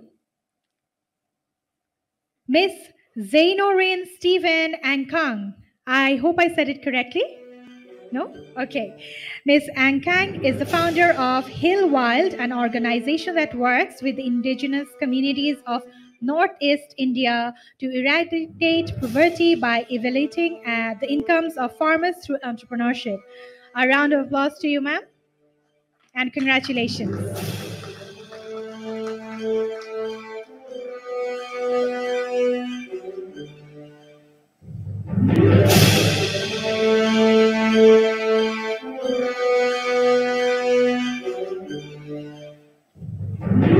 Congratulations to you.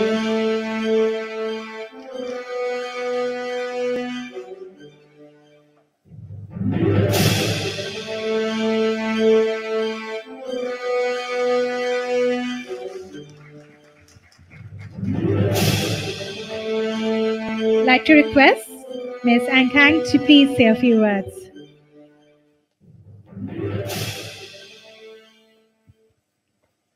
I've just noted down something so that I didn't forget anything. Thank you so much, Balibara Foundation, for giving me this grant. I'm Zanarin from Manipur, Northeast India. And for me, I believe in entrepreneurship, and I think it is going to solve a lot of problems. I work in consumer packaged goods space where we innovate delicious food for consumers. And this kind of product is fueled by indigenous farmers, where we highlight our indigenous superfoods. So while investing in one problem, which is solving livelihood, eradicating poverty for us, we are solving many other problems. We are solving food insecurity, agriculture systems, and climate change. So you invest in one and you solve three problems. We will be using this rewilding grant to rewild barren areas in my community to plant climate resilient indigenous fruit trees along with spices and vegetables. This will give birth to a new delicious consumer packaged goods, giving super healthy alternatives to consumers around India and around the world. Join me in my exciting journey of being a change maker, building communities, and solving problems. Thank you once again for this. Thank you so much, and congratulations to you once again. Now to present our next Rewilding Grant winner, may I please call on stage Lady Carol Dasgupta to present the award. Lady Carol Dasgupta is a retired teacher and psychotherapist with a special interest in children, adolescent, and young adult mental health. Can we have her on stage, please? Thank you.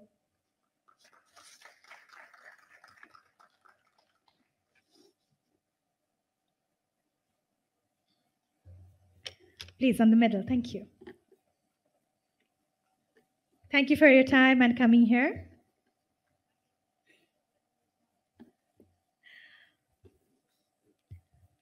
The winner for the Rural Future Rewilding Grant goes to Anoko Mega from Arunachal Pradesh. Please join me in welcoming him on stage. 10 years ago, when Anoko Mega first rescued a pair of hog deer fawns from a neighbor, he knew his love for wildlife would eventually turn into conservation action. So a round of applause to him.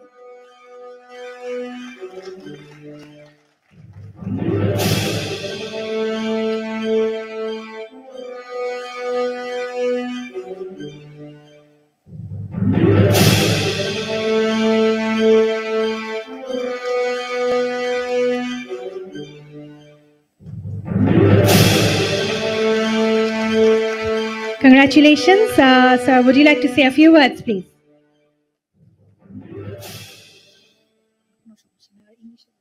Hello. Good evening to distinguished guests came from across the world. First of all, I would like to get gratitude to Balipara Foundation, who has give me opportunity to attend this grand award ceremony. Thank Balipara Foundation Awards 2022 in Dhaka, Bangladesh. So thank you so much for that and recognize my work, honor.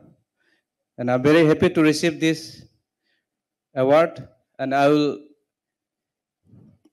feel this award dedicated to my community, Idu Mismi tribe and Holo Gibbon. Actually, I came far from east part of India, Arunachal Pradesh. So I, as an individual, start to work Holo Gibbon habitat restoration. So here, I'm very surprised to see here Bittu Segal sir.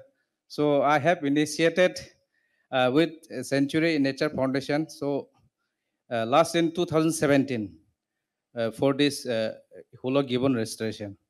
So from there, involving with my community, we have initiated and today I'm standing here and receiving this great honor from Balipara Foundation. And lots of I have to say, but time is very limited. Okay. So I would like to say one more thing. I'm very happy to be here and to meeting with the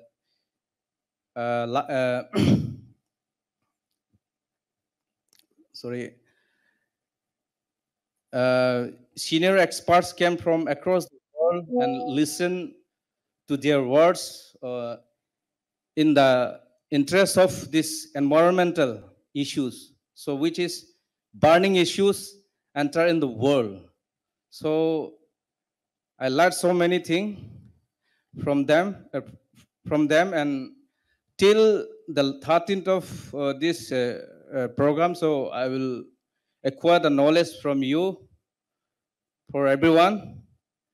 So once again, thank you. Thanks, Balipara. Yeah. Thank you so much. Thank you and congratulations to you once again. May I now request Ms.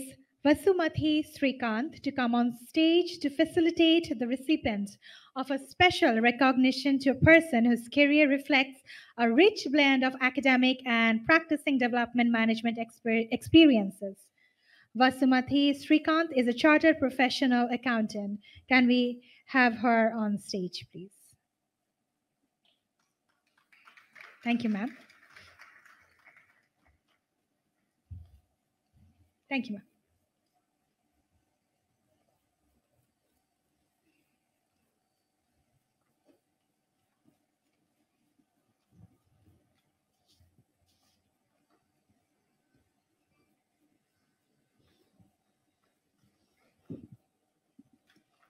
Congratulations. I'm requesting you to please come a little bit forward. Thank you. And the special recognition recipient is Dr. Niaz Ahmed Khan, who is currently the Pro Vice Chancellor, Independent University of Bangladesh. He has been the professor and former chair at the Department of Development Studies, University of Dhaka, senior academic advisor, National Defense College, and senior academic advisor of BRAC Institute of Governance and Development. Thank you so much, and congratulations to you, sir.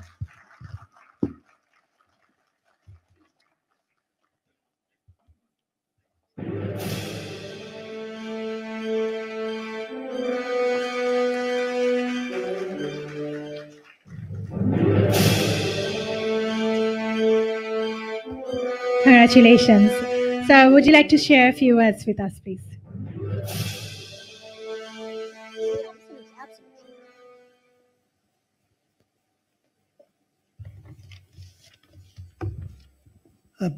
Brothers and sisters, I know that this has been an intense 3 hours. I don't want to tax on your patience anymore. I'm a rather introvert personality, try to keep things to myself. So when I actually received the notification of this award just day before yesterday, I was happy, obviously, but I was also taken aback. I feel that it is particularly gratifying to receive this award from Balipara Foundation. The organization has actually left an imprint on many parts of Eastern Himalayas through its work, and it maintains a global outreach. We share the same cause, the cause of communities and conservation. So to be able to actually get the recognition from an organization that holds our philosophy and work in a common binding, I think it's particularly gratifying.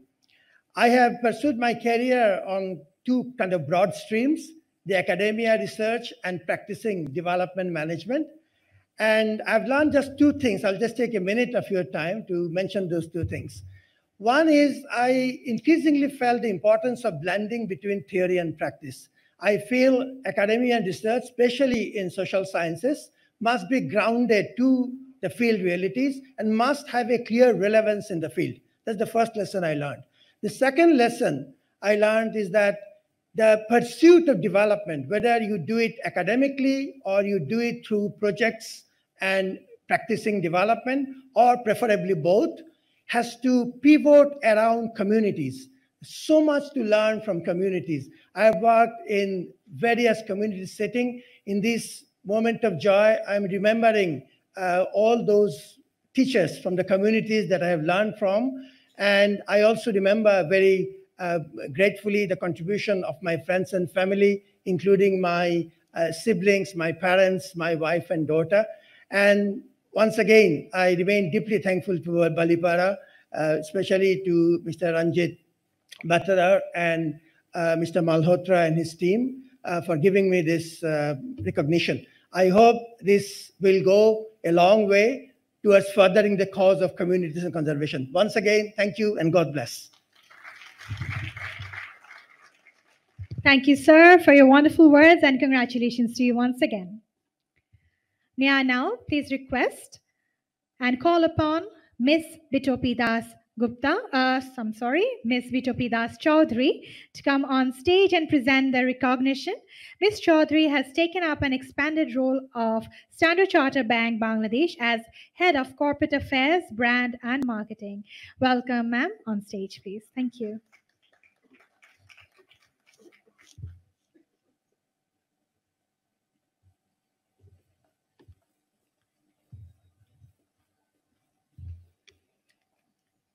It's matching with your sari, beautiful sari.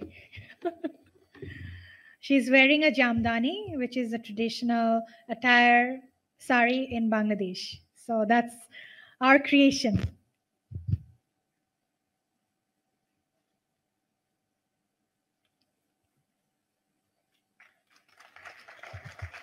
Lovely.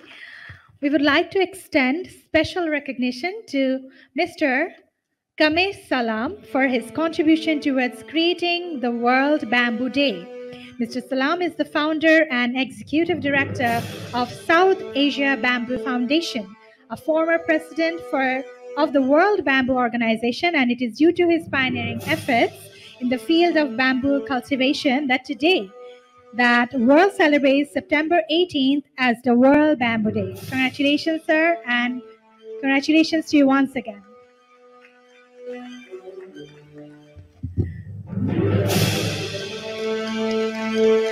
Sir, please do share a few words with us, please. Very good evening and namaskar. I am very thankful to Balipara Foundation for recognizing my work of 30 years in bamboo. As the Eastern Himalayas, as you all know, is the world's second largest bamboo resource available, though it has not been properly utilized. So bamboo as an ecology, bamboo as an environment, bamboo as an employment generation can give a lot. Coming back to bamboo, our former Prime Minister used to call it as a green goal. And now today, I'm happy that I'm here in Bangladesh at a time when we do 2 days conference on bamboo tomorrow. And moreover, Bangladesh is coming up with a bamboo policy of Bangladesh. So I'm very happy that me and my team will be giving support to the government of Bangladesh to have bamboo policy. They can support everyone, right from the farmers to rural people, using all technologies. I have a huge gathering of people from across the globe who will be speaking on bamboo for the next 2 days. Thank you so much. And thank you, Balipara Foundation and the team for this support given to me. Thank you again.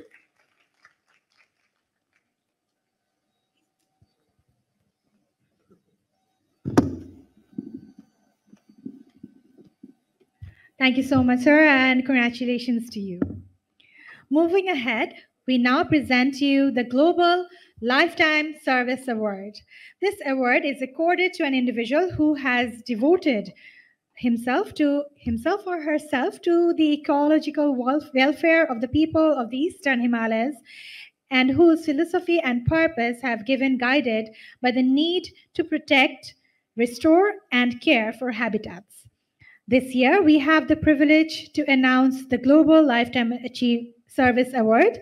I would like to call on stage the founder of Balipara Foundation, Mr. Ranjit Bar Thakur, and Sir Partha Dasgupta to facilitate the award winner on stage. Congratulations.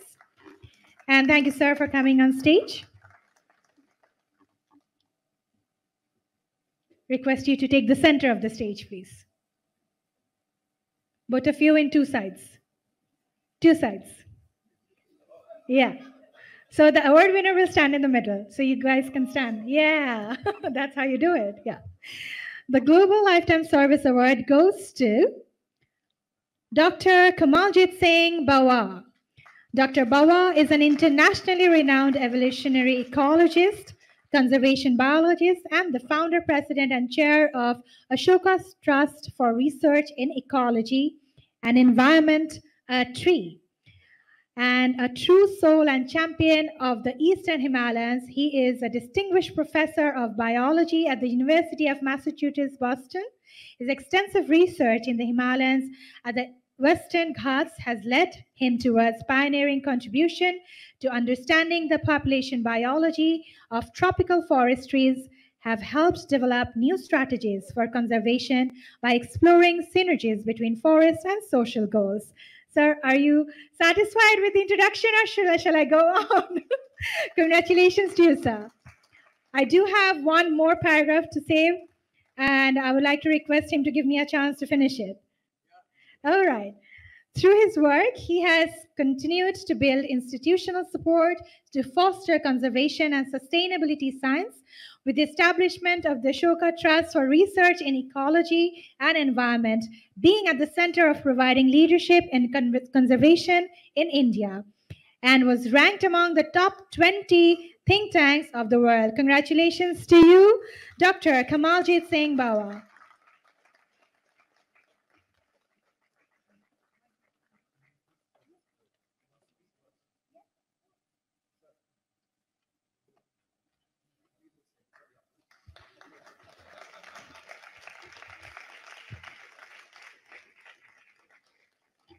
Thank you, sir. Would you like to say a few words, please? Thank you. Thank you very much, Partha. I think I'm really, really privileged, but also humbled. You know, Kamal currently stands as the most celebrated botanist on earth.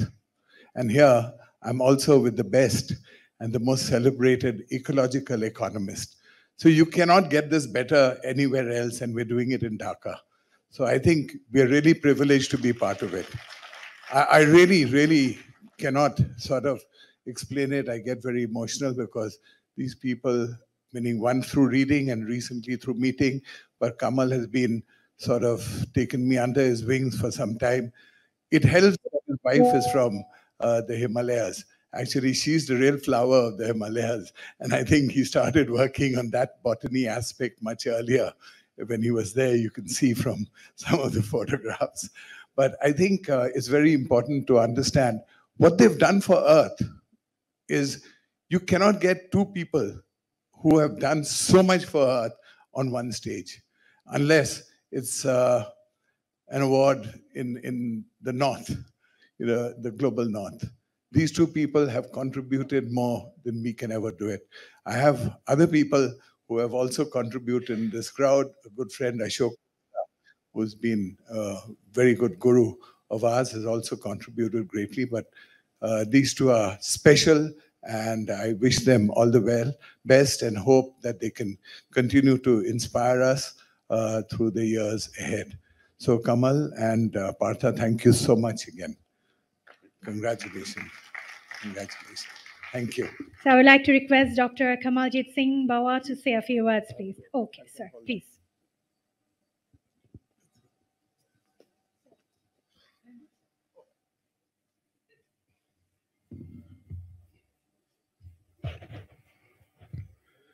Well, distinguished guests and colleagues,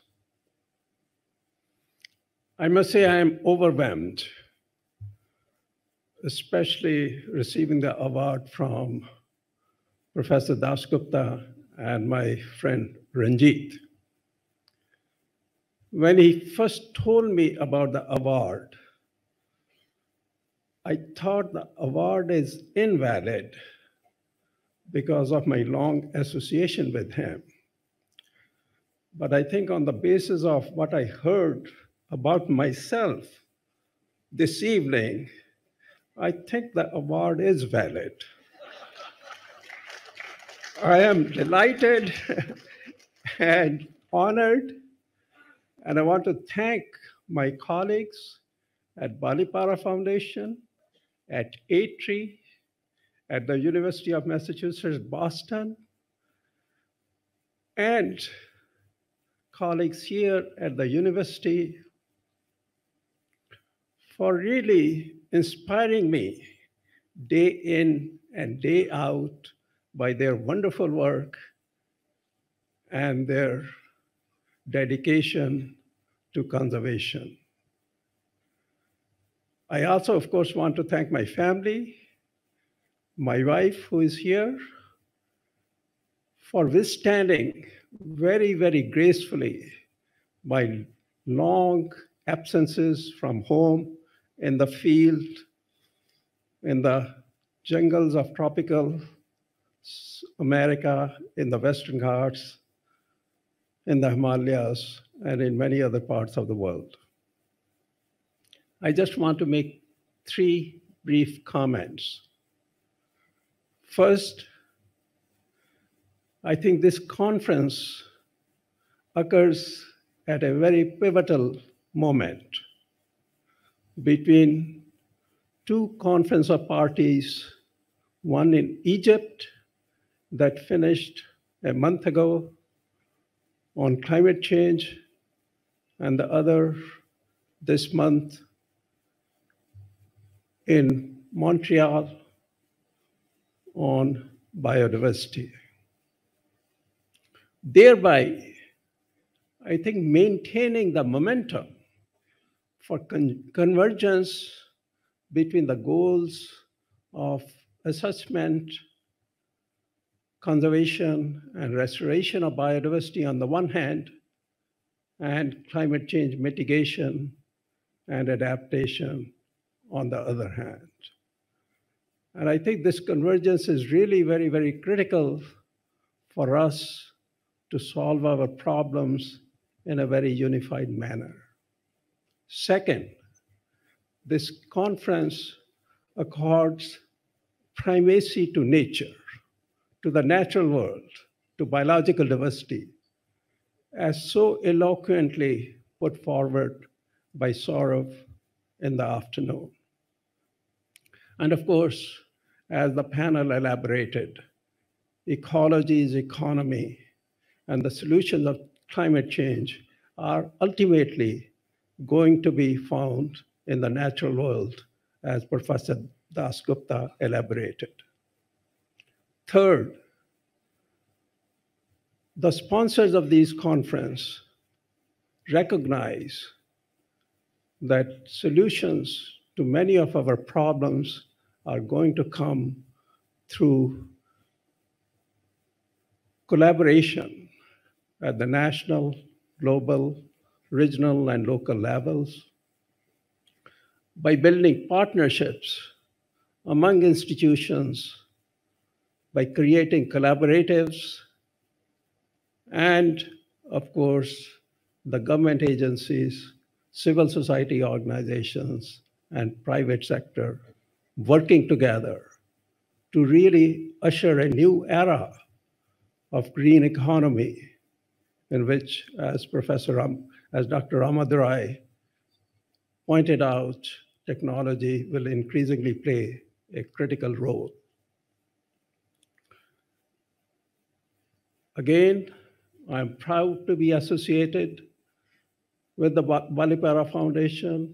I'm proud to be associated with Ranjit Barthakur, who continuously pushes the boundaries of our imagination of what we can do of collective action. Thank you. Thank you, Balipara Foundation.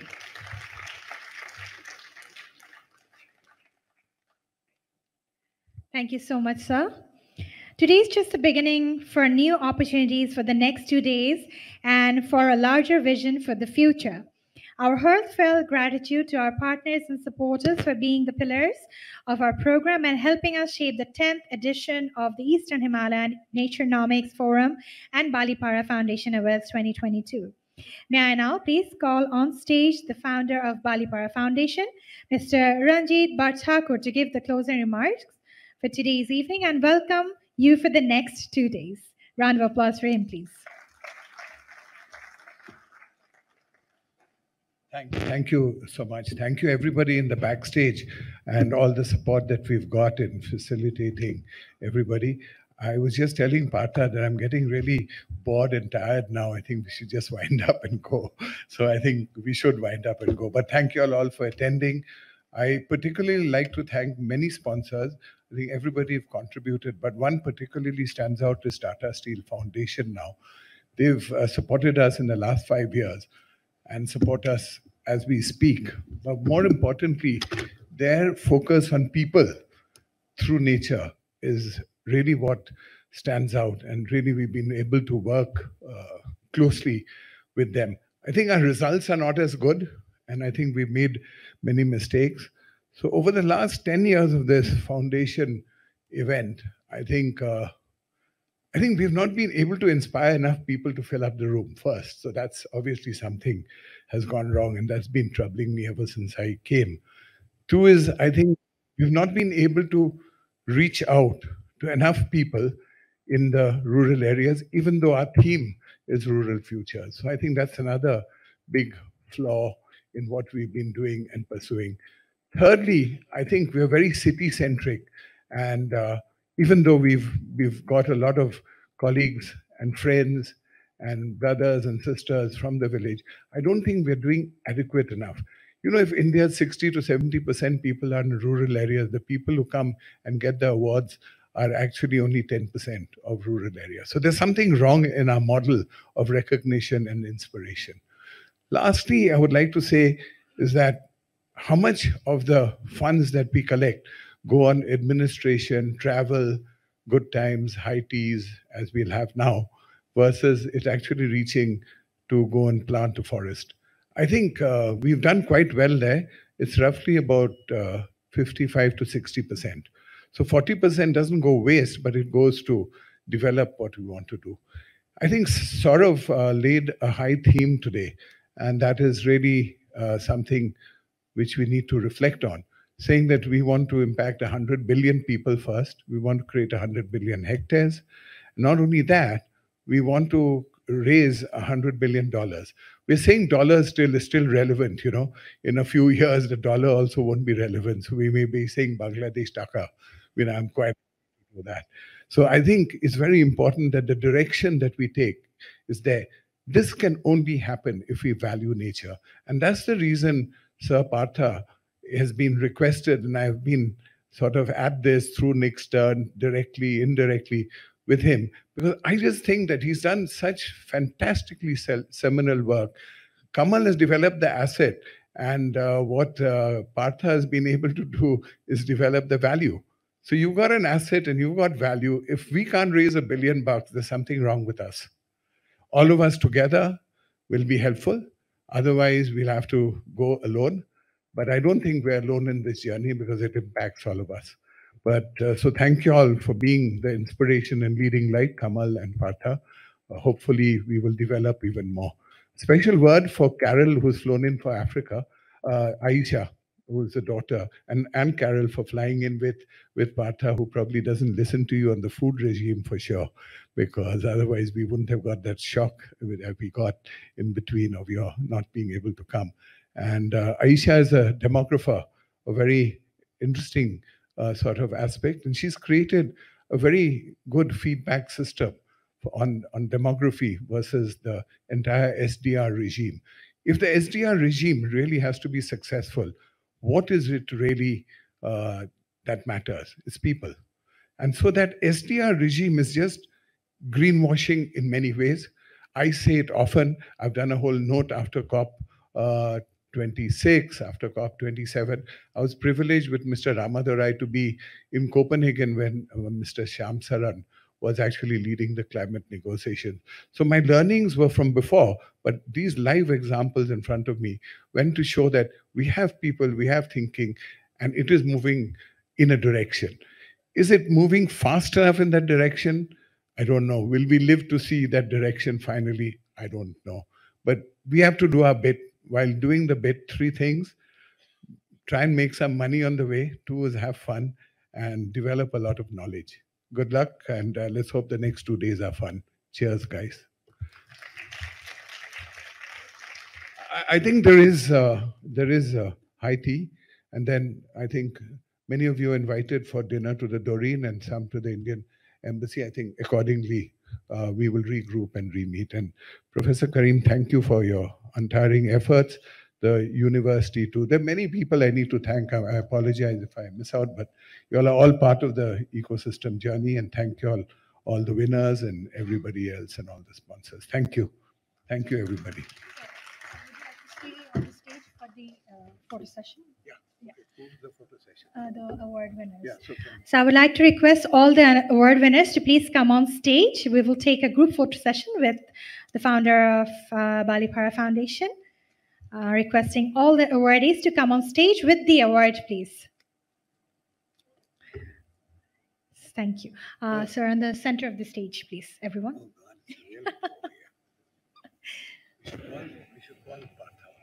Yeah. He's also an award winner, so he's coming. Yeah, the first one.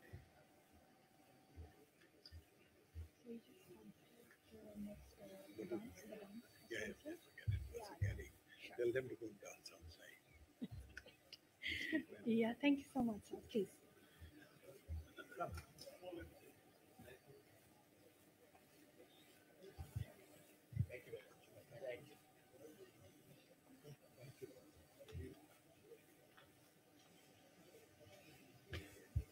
Requesting all our award winners to come on stage.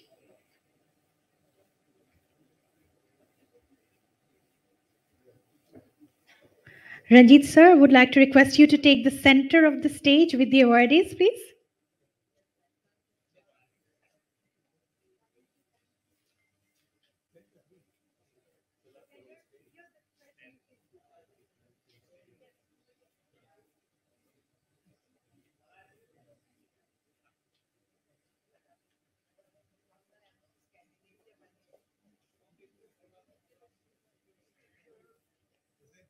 We have all the awards on stage. Sure.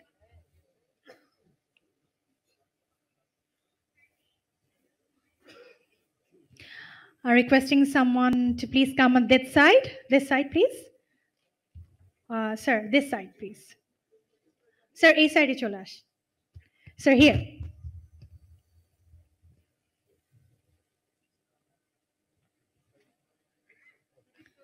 Lovely. Okay, looking forward to the cameraman. Please, forward, please. Thank you. Yes. Oh, the Purushkar of Mr. Dasgupta. Where is it? Okay. No worries. Okay. We'll just take it. Yeah. Let's assume. So you can just hold your hand out. We will edit it there. Cheers. Yes. Thank you. Thank you so much, and congratulations to all the awardees. I would like to request all of you to please proceed for the high tea served in the lawn. It's a pleasure to be in the presence of this august audience. This is me, Nabila Karim, signing off. Thank you so much.